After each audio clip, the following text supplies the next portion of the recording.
በህይወቴ ዘመን በደስታ ባዘኔ ሁሉን ያየሁልሽ ብሌሊ ነሽ አይኔ። ሰላም ሰላም፣ እንዴት ናችሁ? ውድና የተከበራችሁ የእኔ ቤተሰቦች እንዴት ናችሁልኝ? በያላችሁበት ዓለም ዳርቻ ሁሉ ሰላማችሁ ይብዛልኝ፣ ብዝዝዝዝት ትርፍርፍርፍ ይበልልኝ። እውነት እናንተ ምርጥ ቤተሰቦች፣ የጨረቃ ፋሚሊዎች፣ እኔ እናንተን የምገልጽበት ቃል የለኝም። የእውነት በጣም ነው የምወዳችሁ፣ በጣም ነው የማከብራችሁ።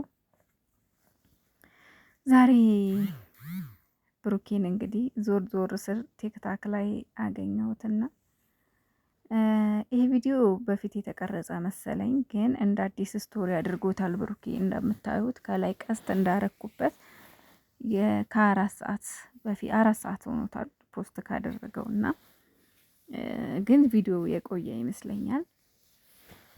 በጣም ደስ የሚል እናትና ልጅ እውነት ልክ እንደ ጓደኛ፣ እንደ እናት ሳይሆን እንደ ጓደኛም እንደ እናትም እንደ እህትም ሁኔታቸው ቅርርብነታቸው እንደዛ ነው። ብሩኬና እናቱና ሳቸው ብሌኔን ሻይኔ እያለ ሲዘፍንላቸው ነበርና በመጀመሪያ እውነት እናትን እንደዚህ በቃ ልክ እናት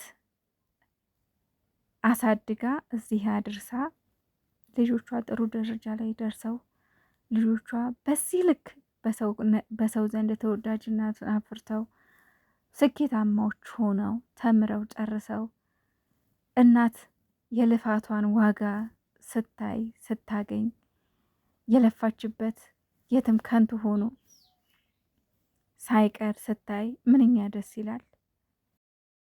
የእውነት በጣም ነው ደስ የሚለው። ብሩኬ ደግሞ ለእናቱ እኔ እንጃ እስማ ህይወቴን እኔን ወሬ እሷ ተቆይልኝ የሆነ ጋቢ ሾው ላይ ታስታውሱ ከሆነ ከዛ ወዲህም በተለያየ አጋጣሚ ስለ እናቱ ያወራልና እናቱም በጣም ነው የሚወዳቸው በጣም እና እኔ እንጃ ፈጣሪ ረጅም እድሜና ጤና ይስጥልህ ነው የምለው። እናታችን የማቱሳላን እድሜ ያድላቸው። እጅግ በጣም መልካም እናት ናቸው፣ ጥሩ እናት ናቸው። ሀብትሽን የመሰለ ቆንጅዬ ደስ የሚል ልጅ፣ ጥሩ ስነ ምግባር ያለው ቁጥብ የሆነ ካነጋገሩ ስነ ስርዓቱ ቁጥብ የሆነ ልጅ ወልደዋል፣ አድርሰዋል፣ እዚህ አድርሰዋል። ብሩኬን የመሰለ በሰው ዘንድ እጅግ በጣም ተወዳጅ ቆንጅዬ ደስ የሚል ባህሪው ቆንጆ፣ መልኩ ቆንጆ፣ ሁሉ ነገሩ ቆንጆ የሆነ ልጅ እንዲሁም ደግሞ መለይ ብቻ ግን እናንተን የመሰለ ቆንጆ ቆንጆ ወልደዋል፣ ቁም ነገር አድርሰዋል፣ እዚህ አድርሳችኋል። እዚህ ደረጃ ላይ ደርሳችሁ እናታችሁን ለመደገፍ በቅታችኋል። ብቻ ግን እንዳጠቃላይ ደስ የሚል ቤተሰብ አፍርተዋል። እናትም አባትም ባይኖር እንግዲህ ስለ ብሩኬ አባት ብዙ ጊዜ ግልጽ ያለ ነገር የለም። ግን ብሩኬ በተደጋጋሚ የሚያውቀው አባቱ እንደሌሉ ነው፣ እንደማያውቃቸው ነው። እና እናታቸው ምንም በተትረፈረፈ ሁኔታ እንኳን ቢያሳድጓቸውም የሆነ ስሜት ግን አለ፣ የሆነ ቅር የሚል ትዝ የሚል ነገር የሆነ ነገር አለ ብቻ። እና ከአሁን በፊትም ሲናገር ሰምታችሁት ከሆነ ተሰምቶታል። የሆነ የተሰማው ነገር አለ ብሩኬ ስለ አባት ሲናገር ማለት ነው። እና ያው ደስ የሚሉ እናት አሉ፣ አባትም እናትም ሆነው ያሳደጉ እና ፈጣሪ ያቆይላችሁ። አሁን ደግሞ እናንተ እዚህ ከደረሳችሁ ጥሩ ደረጃ ከደረሳችሁላቸው እሳቸው የሚፈልጉት ምንድን ነው? አግብታችሁ ትዳር ይዛችሁ ልጆች ወልዳችሁ ጥሩ ደረጃ ደርሳችሁ ከዚህ በላይ የራሳችሁን ህይወት መስረታችሁ የበለጠ ደግሞ እሳቸው ደስ ይላቸዋልና አስደስቷቸው። እስኪ ይህንን አድርጋችሁ ደስ አሰኟቸው። በቃ እውነት ሀይሚዬም ትምህርቷን ትጨርስ እንግዲህ። ሀይሚዬ የመሰለች ቆንጅዬ ምራት አለቻቸው። ሀይሚና የብሩኬ እናት እኮ እንደ አማትና እንደ ምራት እራሱ አይደለም የሚያወሩት፣ እንደ እናትና ልጅ ነው። እግዚአብሔርን እኔ እንዳየኋቸው ማለት ነው።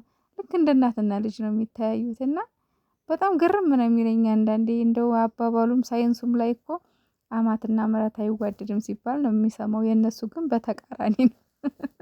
የእውነት በተቃራኒ ነው። በጣም ነው የሚዋደዱት፣ ደስ ይላሉ። እና እናታቸው ራሱ ደስ የሚሉ እናት ናቸው። የሆነ ከማንኛውም ሰው ቶሎ የሚግባቡ አይነት እናት ናቸው።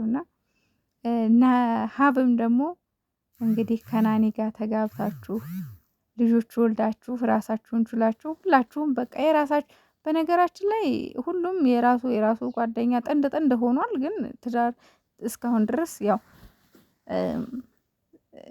ትዳር ላይ አልደረሱም። ገና ናቸው፣ ተማሪዎችም ስለሆኑ ገና ናቸው። ግን ያው በቅርቡ እንደሚጋቡና እንግዲህ እነኝህን ምርጥ እናት እንቁ የሆኑ እናት እንደምታስደስቷቸው አልጠራጠርም። ሀይሚ ብሩኬ እንግዲህ ትላንትና በቻናላቸው አልመጡም። በነ ሀብ ቤት አጠር ያለች ቪዲዮ ሰርተው ልከዋልና ስለ ትዳርም ስለ ጋብቻም እየተወራ ነበር። ግን እዚህ ጋር እኔ አንድ ነገር መናገር እፈልጋለሁ። ሀይሚና ብሩኬ በአንድም በሌላም ፍቅራቸውን እዚህ ጋር እየገለጹ ነው ያሉት። ምክንያቱም በቃ ጥንድ እንደሆኑ እየተናገሩ ነው ያሉት። ብዙዎቻችሁ ሌላ ሌላ ነገር እያላችሁ ስለሆነ ይሄን ያልኩበት ምክንያት እነሱ እኮ ቃል አውጥተው አይናገሩም። እነሱ የተግባር ሰው ናቸው። ብዙ ጊዜ የታያቸዋቸው ከሆነ ማርያምን ወሬ አያወሩም። ወሬ አይደለም የሚያወሩት፣ ሁለቱም የተግባር ሰው ናቸው። በቃ በተግባር ነው የሚያሳዩት። እና በጣም ግርም ነው የሚል የእነዚህ ሁለት ልጆች ነገር አያወሩም። እና ፍቅሯን ግለጭለት ትላላችሁ። ግን እነሱ በአንድም በሌላም እኮ እየተገላለጹ ነው ያሉት። ከዚህ በላይ ምን ይሆኑ? እየነገሯችሁ በተግባር እያሳዩችሁ እኮ ነው። ስለዚህ እነዚህ ልጆች አሁን ላይ ፕሮሰስ ላይ ናቸው ለመጋባት። እና ይሄን ነው ማለት የምፈልገው። ብሩኬ እናትህን ረጅም እድሜ ያኑርልህ። እውነት ዘፈኑ ደግሞ በጣም ወዷለሁ። በጣም በተደጋጋሚ የማዳምጠው ዘፈን ነው። እና ፈጣሪ እናት ያላችሁ እውነት ለእናቶቻችሁ ረጅም እድሜና ጤና እመኝላችኋለሁ። እግዚአብሔር ይመስገን እኔም እናት አለችኝ። ግን አንዳንዴ እሷም ከባድ ነው እናትን ማጣት። የሆነ አለ አይደል የሆነ ጊዜ ላይ ታውቃላችሁ የሆነ ነገር ይፈጠራልና ገና ለገናው አንዳንዴ ዝም ብለን የምናስበው ነገር አለ። ያ ጊዜ ግን ይመጣ ይሆን የሚለው ነገር እና አደራውን ፈጣሪ እኔ እንጃ እስማም ብዙዎች መቋቋም የሚችሉት አይነት ነገር አይደለም። ግን አንዳንዴ ከላይ ከታዘዘ ምንም ማድረግ ስለማይቻል ሰው ሆነው ቆመው ሲሄዱ አያቸዋለሁና አደራውን ፈጣሪ እናቶቻችንን ክፉ ያሰማን። አንዳንድ ላይ ደግሞ በተለይ ስደተኞች ላይ ስደት ላይ ሲሆን ደግሞ በጣም ይጠናል ሀዘኑም ችግሩ።